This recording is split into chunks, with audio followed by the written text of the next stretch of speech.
हर हर महादेव। हम आरंभ कर रहे हैं श्री महापुराण के रुद्र संहिता के द्वितीय खंड का तीसरा अध्याय, कामदेव को ब्रह्मा जी द्वारा श्राप देना।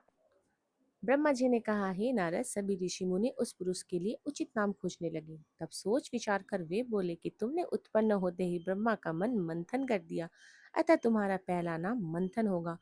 तुम्हारे जैसे इस संसार में और कोई नहीं, इसलिए तुम्हारा दूसरा नाम काम होगा, तीसरा नाम मदन और चौथा नाम कंदर्प होगा। अपने नामों के विषय में जानते ही काम ने अपने 5 बाणों का नामकरण, उनका परीक्षण किया।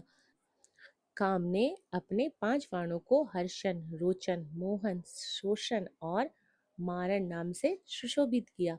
यह बाण ऋषि मुनियों को भी मोहित कर सकते थे। उस स्थान पर बहुत से देवता व ऋषि उपस्थित थे। उस समय संध्या भी वही थी। कामदेव द्वारा चलाए गए बाणों के फलस्वरूप सभी मोहित हो गए। सबके मनों में विकार आ गया। सभी काम के वशीभूत हो चुके थे। प्रजापति, मारीच, अत्रि, तक्ष आदि सब मुनियों के साथ साथ ब्रह्मा जी भी काम के वश में होकर संध्या को पाने की इच्छा करने लगे। ब्राह्मण व उनके मानस पुत्रों सभी को एक कन्या पर मोहित होते देख धर्म को बहुत दुख हुआ। धर्म ने धर्म रक्षक त्रिलोकीनाथ का स्मरण किया। तब मुझे देखकर शिव जी हंसे और कहने लगे, हे ब्रह्मा, अपनी पुत्री के प्रति तुम मोहित कैसे हो गए? सूर्य का दर्शन करने वाले दक्ष, मारीच आदि योगियों का निर्मल मन कैसे स्त्री को देखते ही मलिन हो गया? जिन देवताओं का मन स्त्री के प्रति आसक्त हो, उनके साथ शास्त्र संगति किस प्रकार की जा सकती है? इस प्रकार शिव वचन सुनकर मुझे बहुत लज्जा का अनुभव हुआ। मेरा पूरा शरीर पसीने पसीने हो गया। मेरे विकार समाप्त हो गया, परंतु मेरे शरीर से जो पसीना नीचे गिरा, उससे पितृगणों की उत्पत्ति हुई। उससे 64,000 अग्नि स्वातो पितृगण उत्पन्न हुए और 86,000 बहिषद पितर हुए। एक सर्वगुण संपन्न अति सुंदर कन्या भी उत्पन्न हुई, जिसका नाम रति था।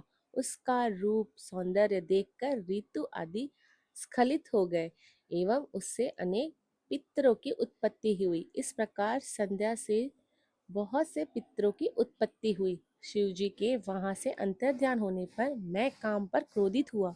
मेरे क्रुद्ध होने पर काम ने वह बाण वापिस खींच लिया। बाण के निकलते ही मैं क्रोध की अग्नि से जलने लगा। मैंने काम को शिव बाण से भस्म होने का श्राप दे डाला।